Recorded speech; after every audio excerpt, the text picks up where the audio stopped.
Hi, lovely and darling viewers. It's Jen here at Check Her Joy, and this time I'm reviewing Jughead comics. This is volumes 1, 2, and 3. It has writing by Chip Zdarsky, Ryan North, Mark Waid, and Ian Flynn, and art by Henderson, Derek Charm, and others. The complete list of writers and artists will be in the description below if you want to check this out. Altogether, this runs through issues 1 through 16.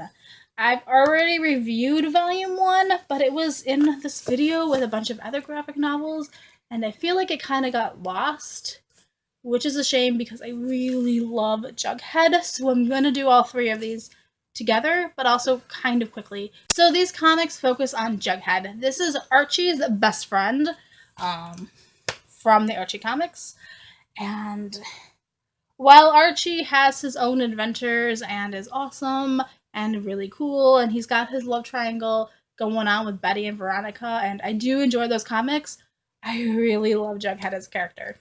He is quirky and fun, and he loves food so much, and he's so imaginative, and also I'm kind of digging the fact that Jughead is asexual, and so while Archie is very much focused on relationship drama, Jughead is not. Not that there isn't relationship drama in these books, but I really like the way that they kind of twist and change because of who Jughead is. Really, Jughead is my favorite part of the Archie universe, and so I love the fact that he has his own comic run and his own stories and his own adventures, and that they're very much focused on food, and in particular, hamburgers. So volume 1, which is issues 1 through 6, it focuses on a new principal coming to school, Principal Stranger, and he completely overhauls everything at Riverdale.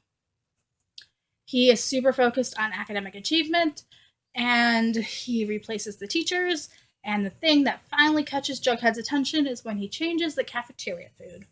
And Jughead decides to join all of Betty's crusades and stand up and make a stand because he wants good cafeteria food back. He's really passionate about that, guys. He loves food. And so we uncover this plot about the principal and why he is changing everything, which was really interesting, and I don't want to spoil it for you. But also I loved seeing Jughead kind of step up and do his own thing and solve this in his own way, which very much focused on food. I love the art in these comics. They're so bright and vibrant.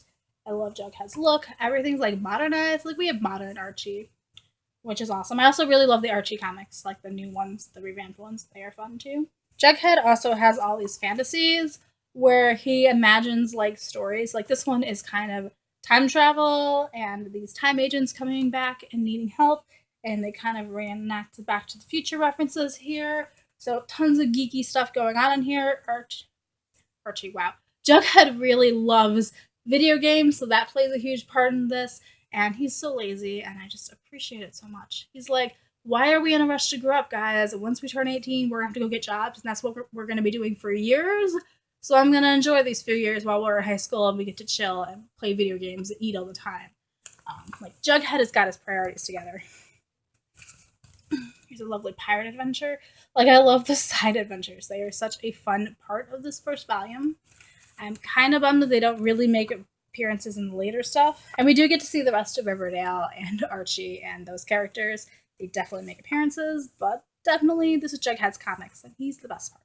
So moving on to volume 2, there's actually 2 different storylines in here. Issues 7 and 8 focus on Archie and Jughead going off into the woods to kind of have some bonding time together. And things don't really go as planned. They get to this cabin and they find out that Reggie Mantle and his entire family are having a family reunion out in the woods. And they are all exactly like Reggie, who is this bully and very much obsessed with himself and his looks and thinks everybody's in love with him. So getting to see a ton of them together, not so great. So Archie and Jughead go off on their own, only they get lost in the woods, and it kind of becomes this survival story. So I liked that kind of side story where he and Archie are off doing their own thing, and they're just being best friends and outside of everything else that goes on in Riverdale. The other storyline that is in Volume 2 focuses on Jughead meeting the new mascot for Pops, which is the diner that makes all his favorite burgers, and it's a talking burger. And Jughead is all of a sudden very interested in who this lady in the burger costume is. And like, he loves burgers. He's kind of iffy on girls, but he definitely loves burgers, and he doesn't realize how much he, like, one of his fantasies is to become friends with a talking burger. So getting to see him do that is so much fun. Also, we find out that the talking burger, which I don't think is a huge spoiler, is actually Sabrina the Teenage Witch. And they go on this date together, and Jughead doesn't know what to do, because when he originally agreed to like hang out with her, he's like, oh yeah, we'll hang out, it'll be fun, we'll be great friends. I want to find out who the lady in the burger costume is. Except she calls it a date, and then he freaks out, like, what am I supposed to do? She thinks this is romantic. I'm not into girls. I don't really want romance. Not down with the kissing. So we get to see Jughead flip out and try to escape. And then it kind of annoys Sabrina that he's bailing on her, and she's a witch with magical powers, and she tries to get her revenge, and it's fun. I love it. Also, Salem makes an appearance, which I love. I love the talking cat, so I loved seeing Sabrina show up in Riverdale and interact with Jughead, and I loved it. Also, trying to see what we get to find out so much more about Jughead's character, since he's not really into the romance thing, but having it kind of thrust upon him was fun. Seeing Jughead uncomfortable was way more fun than it should have been. Then we have Volume 3, and this also has 2 story arcs in it. I don't exactly remember where that issue changes on them, though. So the first story arc has the Riverdale gang playing video games against each other, and they've made a bet, and whoever wins gets to be king for the day. And Reggie Mantle wins, who's kind of the bully and self-obsessed, and what he wants is for them actually to form a band. All I can really say about the band experience is that it was interesting and it was fun, and people weren't as like against it as they thought they were going to be. But this is also a lesson in sharing things on the internet and privacy and getting people's permission before you do stuff, and how once something's on the internet, you no longer really have control over it. So I liked kind of the moral part of this, as well as it just being like fun story about Reggie getting to be in charge for a while and tell everybody what to do. And then the last story arc in here focuses on Josie and the Pussycats and Sabrina the Teenage Witch. And Sabrina decides that she's not quite got her revenge on Jughead yet, so she casts a spell on Josie and the Pussycats to make them obsessed with him, obsessed with Jughead. And it's fun to watch because everybody in town really loves Josie and the Pussycats. They are totally kick-ass, amazing rockers. Why wouldn't you be obsessed with them? And probably if this had happened to any other guy, they would just go with it. But because Sabrina doesn't quite control her magic, and because it's Jughead who doesn't really want girls obsessed with him, things don't necessarily go that great. And I love watching them try to figure out how to bring everything back to normal.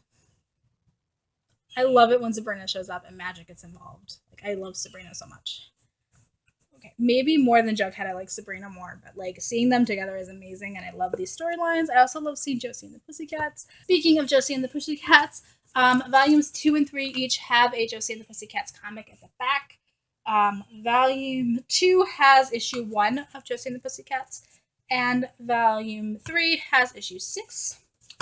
And then volume 1 has issue 7 of the Archie series in it, which I've already read and reviewed, so I didn't do that here. And I want to read all the Josie and the Pussycats comics together, so I didn't even look at those. Like, they're in here if you had the trade paperbacks, but I want to read all the Josie and the Pussycats comics together. So, I really love these. All of them. They all teeter around 4 or 5 stars for me. I love seeing Sabrina. That's like my favorite part. And Archie and Betty. I love Betty so much. Even Veronica. But really, Jughead, these are his comics, and his obsession with burgers and food is so much fun. So I definitely recommend the Jughead comics from Archie. If you guys are interested, totally do that. I love food. I love how offbeat and strange like Jughead is. It's amazing. So yes. Totally, I am running out of time, so peace out. I love you guys, and keep reading. Bye!